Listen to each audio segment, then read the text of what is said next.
Saan niyo po ba nakuha yung information na yon? Yung pinakita niyong cheque, yung kopya ng kontrata kahapon? Lahat naman tayo may mga confidential sources, so meron lang isang mabuti at patriotic na kababayan tayo na isang grupo na nag-abot po nun. At yun po naman binert natin, binalidate bago ilabas. So far, nag-reach out na po ba sa inyo yung Chinese Embassy or yung mismong kumpanya para magpaliwanag? Wala pa po. Subalit kanina may nakita ko sa social media na response coming from the Ministry of Foreign Affairs, totally denying the aspect of interference in the forthcoming 2025 midterm elections. Bago natin pag-usapan yung interference, no, dito muna tayo sa kontratang pinakita ninyo. Ano po ba exactly yung services na di umano'y kasama dun sa kontrata na yun? Ano yung deliverables on the part of the local company? Maliwanag po doon na sila ay magiging keyboard warriors. Maliwanag po yun na sila ay susunod sa pinag-uutos ng kliyente nila, which is the Chinese Embassy in Manila. At maliwanag po doon na gagawin nila to the best of the abilities yung patungkol doon sa instructions ng Chinese Embassy. At kabilang dito, sa mga nangyari, sa mga report nila, ay yung paninira po sa administrasyon, paninira po sa ilang mga legislators at ilang mga cabinet departments, cabinet secretaries, at lalong-lalo na po yung paninira po sa kakayahan ng Pilipinas. Pinalalabas po nila doon na kung wala ang China, ay tayo po ay mahirap na bansa. Nakita niyo na ba yung mismong output nila? May pinakita rin ba sa inyo? Na ito yung kontrata tapos ito yung nangyari?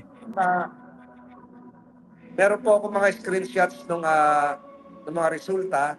Meron pong ilan yung followers na na-generate ng trolls nila, yung number ng personnel at yung dates kung kailan sila heavily attacking, lalong-lalo na nung napirmahan yung Philippine Maritime Zones Act nung November 8 ay nag-full force sila noong November 12. At kung meron mga major events sa Pilipinas, ay kasali rin po sila sa usapan at sila po ay nakakapagpanggap na halimbawa po isang magsasaka, isang estudyante, ordinaryong mamamayan, kahit hindi naman po sila tunay na tao. So clearly these are troll operations, tama ba? Correct po. At lahat po nung ebidensya pinakita ko ay nagpapatukoy that this is being conducted with instructions and under the supervision of the Chinese Embassy in Manila.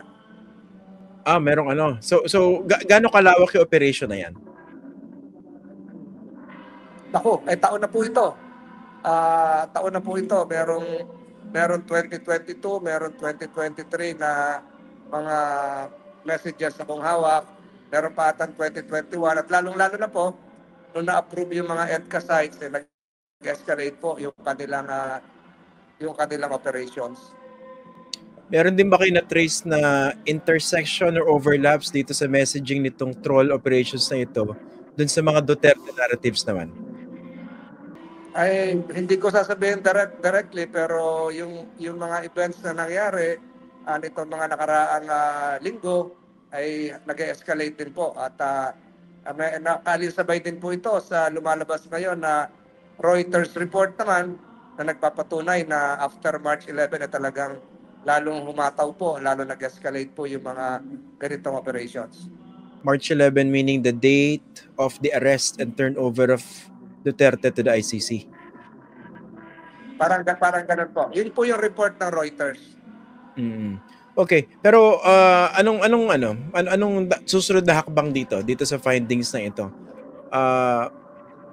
May coordination na ba kayo, for instance, with the NBI? Alam ko po. Ganito po kasi, yung mga nahuli ng mga nakaraang linggo, February 25 yung huli, nalatandaan niyo pa yung Palawan 5, yung direct espionage, natatandaan niyo pa yung El Grande, natatandaan niyo pa yung sa San Antonio, Makati. At siguro kung natatandaan niyo pa yung mga submersible drones na ako rin po yung nag-uncover. Lahat po ito connected. So, yung sinabi nga ng Philippine Navy, tip of the iceberg. Yung mga arrest made, nasampahan na po ng kaso yung mga yan. yung mga Chinese nationals na naaresto, may kaso na po sila at under custody po ng National Bureau of Investigation, kabilang po yung mga gadgets na nakumpiska. Na kung makikita nyo yung capability at pinresenta ko rin doon sa community hearing ko, ay talagang nakakakonstruct sila ng meron silang isang temporary cell site kahit sa tabi ng Cap Crame. So, napakalawak po nitong operation na ito na nalilin lang, disinform ang ating mga kababayan na akala nila kasali sila sa isang national conversation na hindi naman pala totoo. So, marami na hong pruweba dyan na kung paano tayo nalinlang, nalansi. Kahit sa mga malls, ay nag-ooperate sila. So, tip of the iceberg. Pero itong huling nilabas ko, itong sa Chinese Embassy, ito ang nagpapatunay ng direct link ng Chinese Embassy. So, pag Chinese Embassy, ay ibig sabihin yung Ministry of Foreign Affairs nila. Pag ganito, anong dapat gawin doon sa company, sa local company? Ang Securities and Exchange Commission po siguro may karapatan mag-imbestiga at kung kasuhan, pwede rin sila, ang National Bureau of Investigation, alam kong may ginagawa rin yun. So, hintayin na lang natin yung gagawin ng mga naturang ahensya. Inisip ko lang the Senator, no? Parang hindi ba weird na niligay pa nila on paper yung kontrata na yan for troll operations? Di ba dapat clandestine yan? Ganito nakikita ko dyan Ganito nakikita ko dyan. Dahil sa tagal na siguro ng operations at napakaraming kumpanya ito, naging normal na sa kanila, naging regular na sa kanila, naging bahagi na ng routine nila transactions na ganito. So, ibig sabihin, hindi ito for the first time. Kampante na sila kung hindi ito na-discover. So, nagtataka yung iba, bakit nilagay yung words na keyboard warriors, bakit nilagay yung mga salitang army, bakit nilagay yung mga hindi dapat bakit. Siguro nakita ko, sa tagal nung kanilang operasyon, relasyon contractually ay naging normal na, naging regular na parang normal contractual obligation na lamang.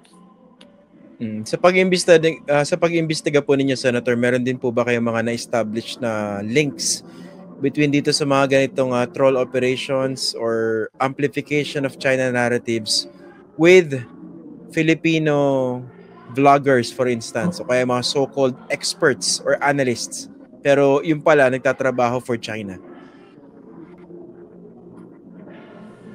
Siguro po ang magsasagot directly niyan ang National Security Agency, National Security Council, at may mga records na po sila patungkol dyan.